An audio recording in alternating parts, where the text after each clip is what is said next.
hot subject today, which will be the tourism industry of Pakistan, which has been under turbulent water since long, owing to poor governance, inefficient governments, and the lack of awareness among the youth. And now the tourism industry has been uplifted, particularly in Gilgit-Baltistan, owing to its natural vivid landscapes and natural genuine beauty there. اور اس حوالے سے ہم بات کر لیں گے کس طرح سے وہاں پر اپنی کچھ فلاز ہے اس کو اپلفٹ کرنے کے لیے نیٹو کمیونٹی، گورنمنٹ اور جو بیسک انسٹیٹیوشنس ہے یہ کس طرح سے اپلفٹ کر سکتے ہیں.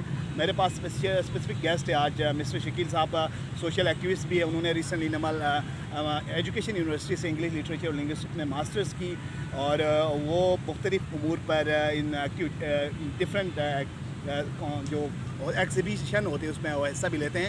اور ہم بات کریں گے کس طرح سے وہاں پر انٹرنیشنل کمیونٹی کی ٹرسٹ ڈیفیسٹ ہے اور وہاں پر پھر بھی ایشوز ہے، جتنا راشو ہمیں دیکھنا چاہے تو وہ نہیں آ رہے ہیں. اور کس طرح سے میں آپ سے پوچھنا چاہوں گا کہ وہاں پر جو پروموشن ہے کس طرح سے ہم اپ لفٹ کر سکتے ہیں اپنی ٹورزم کو، جس طرح سے ہمیں نیچرل ویلتھ اور ریسورس ہے. Pakistan is rich in natural resource but poor in management یہ کہا جاتا ہے. تو سنگاپور اور فن لینڈ کی کچھ ریسورس نہ ہونے کے باوجود وہ پاکستان کے ریونیو سے زیادہ جنریٹ کرتے ہیں، تو پاکستان کیسے اس طرح اچیو کر سکتے ہیں؟ First of all, thank you so much, Mohammad Khan Chigri, for providing me over here in this panel, and I would like to thank you for it.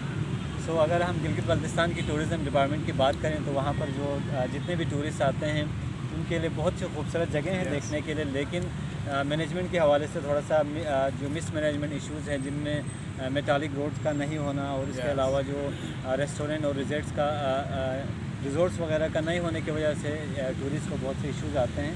تو ان چیزوں میں ہمیں پروموٹ کرنا چاہیے، انویسٹمنٹ کر کے ہمیں ٹورسٹ کو فیسیلیٹیٹ کیا جائے. جی تھینک یو ویری مچ. آپ گورنمنٹ سے کیا توقع کرتے ہیں؟ وہاں پر ریزورٹ تو نیٹو کمیونٹی بنا رہے ہیں، گورنمنٹ جو اپنی طرف سے وہاں پر جو بیسک انفراسٹرکچر کے حوالے سے آپ دیکھیں اب بھی جو ٹرانسپورٹیشن ہے وہ ڈیٹوریٹنگ ہے.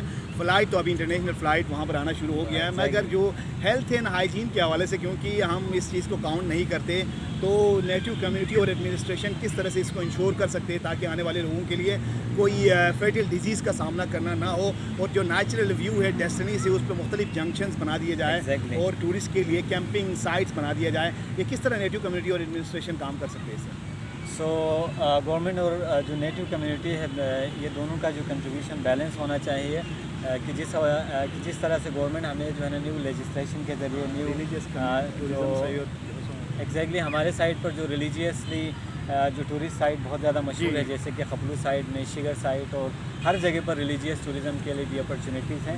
ہمیں ان کو بھی جو ہے نا ہائی لائٹ کرنا چاہیے تاکہ ہمارے پاس زیادہ سے زیادہ آئیں اور پھر جو فورین ٹورسٹ ہیں وہ بھی آئیں اور انجوائے کریں. جی شکیل صاحب، سنگل K2 سے ہم اربوں ڈالر روپے کما رہے ہیں اور ہمارے خزانے میں شامل ہو رہے ہیں. اگر ہم جو گلیشیئرس ہے دنیا کے top 8 mountains, highest mountain Pakistan کی وہ ناردرن ایریاز میں پائے جاتے ہیں، اور گلیشیئرس بھی آپ کو ونٹر ٹورزم اور اسکیئنگ وغیرہ کے لیے ہم فیوریبل ہے. تو یوں یہ آل ویدر ٹورزم وہاں پر ہو جائے گا اور ونٹر میں بھی ہو جائے گا اور سمر میں بھی ہو جائے گا. اس کے لیے پراپر میکینزم کی ضرورت ہے. آنے والے جو ٹورسٹ سے آنے والے فورنر سے اس کے لیے پراپر ایکوموڈیشن کی ایک پراپر انفراسٹرکچر کی ضرورت ہے. جس طرح تعلیمی انفراسٹرکچر اس طرح ایکوموڈیشن کی انفراسٹرکچر کی ضرورت ہے، تبھی جا کر ہم ایک ہینڈسم ریونیو جنریٹ کر سکیں. اور اس کے علاوہ جو سیکٹرنزم رہا ہے ریسنٹلی، جو وہاں پر کوہستان میں جو چائنیز جو اسکواڈ ہیں ان پہ ایک بلاسٹ ہوا تھا، حملہ ہوا تھا، اس کی وجہ سے ان کو لاس ہو، ان کی پریشیس لائف لاس ہوا. تو انٹرنیشنل کمیونٹی کے سامنے جو امیج وہ بلر جا رہا ہے. تو جو پریسٹ ہے اور اسکالرس ہے اس کو آپ کا کیا میسیج ہوگا، کیونکہ وہ ورٹیبرل رول ادا کرتے ہیں، ان کو کیا میسیج دینا چاہیں؟ سو ان کو ایک پازیٹیو میسیج دینا چاہیں کہ ہمیں جو ہے نا ہر طرح سے ان کو ہر طرح سے فیسیلیٹیٹ کر کے، اور اسپیشلی آپ نے جب K2 کی بات کی تو وہاں پر K2 تک جانے کے لیے جو سڑک ہے بہت زیادہ ایک ڈیواسٹیٹنگ کنڈیشن میں ہے. تو فرسٹ آف آل ہمیں اس جو ہے نا روٹ کو پراپر کیا جائے. اس کے علاوہ ہمارے جو نیٹو ہے وہ لوگ اس چیز کو فیسیلیٹیٹ کرنے کی کوشش کر رہے ہیں کہ K2 بیس کیمپ پر ابھی جو ہے نا انٹرنیٹ فیسلٹیز پرووائڈ کیا جا رہا ہے. یہ ایک بہت اچھی بات ہے. تو اسی طرح سے ہمیں جو ہے نا ہمیں ٹورزم کو ہم آگے پروموٹ کر سکتے ہیں. تو thank you so much for this chance. Yeah, thank you Mr. Shakil for your precious advice with me. And secondly I want to ask you about the recent development by the Gilgit-Baltistan government. انہوں نے ایک option